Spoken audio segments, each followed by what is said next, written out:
morning. I've been thinking a bit about salt of late. I'll get to why in a moment, but salt's really important.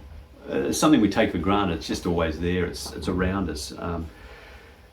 When I get the first tickle of a sore throat, I grab for the salt container, a couple of teaspoons of salt in a warm glass of water, gargle a few times, and it seems to get rid of it. Salt, cleanses. You use it when you've got a wound or something, and clean it out. Hospitals are full of salt, saline solution, 0.9% salt in water.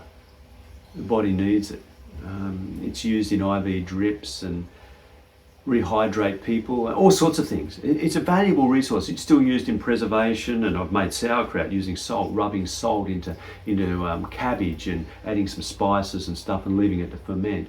And it draws the water out of the cabbage and creates a really nice food. I learned kind of the value of salt, or the importance of balancing salt when I was a kid. I like cooking, particularly I cook cakes, and one of the things I cooked was meringue, pavlova. And you separate the egg whites and yolks and whip up the whites and add sugar and vanilla and a pinch of salt and a couple of other things. Whip it all up and bake it and so on. One day I was making a pavlova and we'd run out of caster sugar. So I called out to Mum, who was busy doing something. I said, "What do I do?" "I just use ordinary sugar, it's fine, it's in the cupboard." So I reached in the cupboard, grabbed the sugar, cup or so of sugar, whatever it was in there, whipped it all up, beat it, a pinch of salt from the salt container on the table. Then I tasted it before I put it in the oven. Oh, it was horrible. It was bitter and horrible. It was bitter and horrible because I'd used salt instead of sugar. I'd reached for the wrong container, and it looked the same to me, to my young eyes. Too much salt ruins. Just enough salt enhances the flavour. I read a story of a woman with an Indian background, and her mum, when she was a child, teaching her how to cook curry. And the most important lesson she said she had to learn was to taste for the salt in the curry. If all the other ingredients were in there in the right proportions, that was great. But too little salt, it would remain bland. Too much salt, it would become bitter and horrible.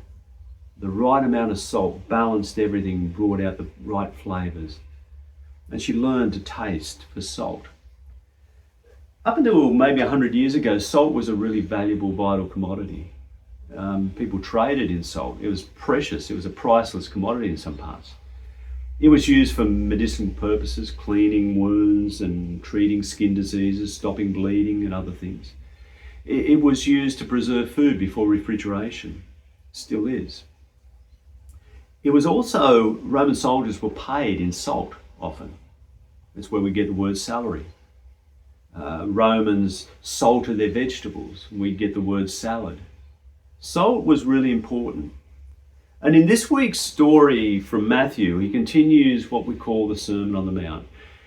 And there's this group of diverse, strange, ordinary, common, hoi polloi people.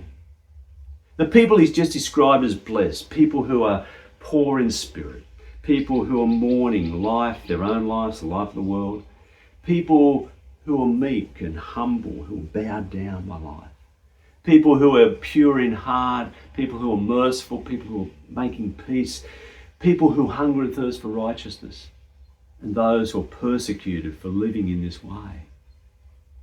And he blesses them and said, "You are blessed." And he goes on to say, "You are the salt of the earth," which just kind of runs past me often. But what he's saying is, you are valuable. You are vital. You are precious. Salt in his world was precious. You are precious. But if the salt loses its saltiness, it's useless. It's trampled on food. Salt must be used, dispersed. It goes into food to enhance flavour. And it's interesting that too much salt will be noticed and too little salt will be noticed, but just the right amount of salt, we don't notice it. It enhances the flavour. It's a healing thing. Too much salt in saline will draw out the water and hurt. Too little will be ineffective, but the right amount cleanses. Salt is really important. And he's saying you are the salt of the earth. When you live in these ways that I've just described as blessed, being poor in spirit, recognising your need of grace, mourning the life of the world and the pain of life, hungering and thirst for justice, making peace, being merciful, being pure in heart. All these things, when you're like this, you're enhancing the life of the world. Because these qualities reach out to other people. And it's about relationships, it's about being together, it's about holding one another. It's about enhancing and healing life and the world. And God is in the midst. He goes on to say that you are the light of the world. And lights, again, we take for granted because in a world of electricity, there's light 24 hours a day. In the cities, there's ambient light the whole time. There's street lights, there's lights in homes, there's lights in buildings. In the cities, there's light everywhere all the time. But if you go into a country road at night, you soon realise your need for the light, for the headlights and the high beam, because you can't see your way on a dark night. Light shows us the way, shows us what's there, reveals what's there in the world. Lights it up so that we can see our way, we can see what's there. Too much light and we cringe back. It blinds us. We can't see. Too little light and it's too dim. We can't see what's there. We can't see our way. We stumble and fall. We don't know where we're going. He says, you are the light of the world. But you don't put a light on in the house and cover it over. You let it shine for all to see. A light on the hill is a beacon, a guide. It shows the way.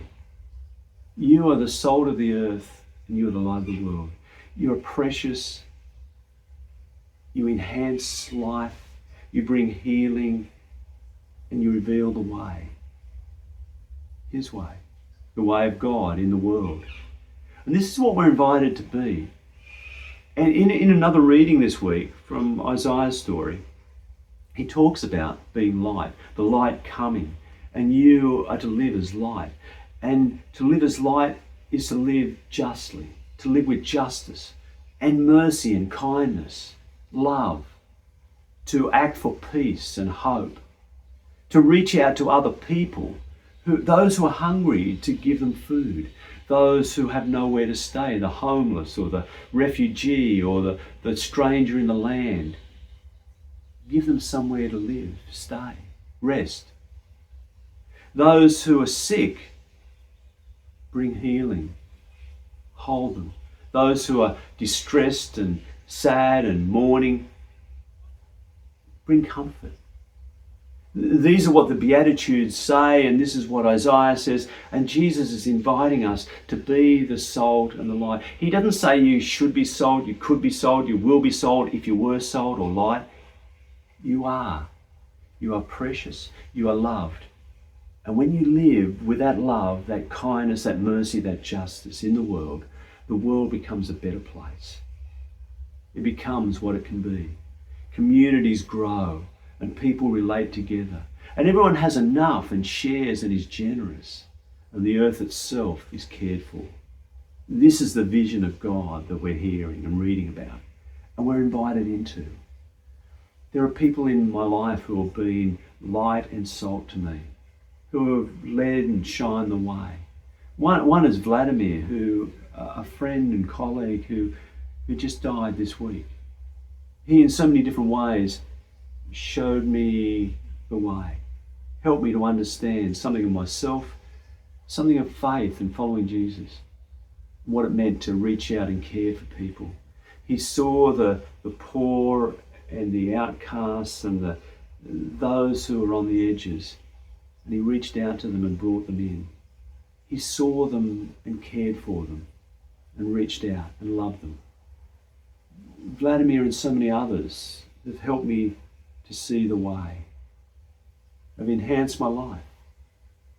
And this is what we're invited to be and do.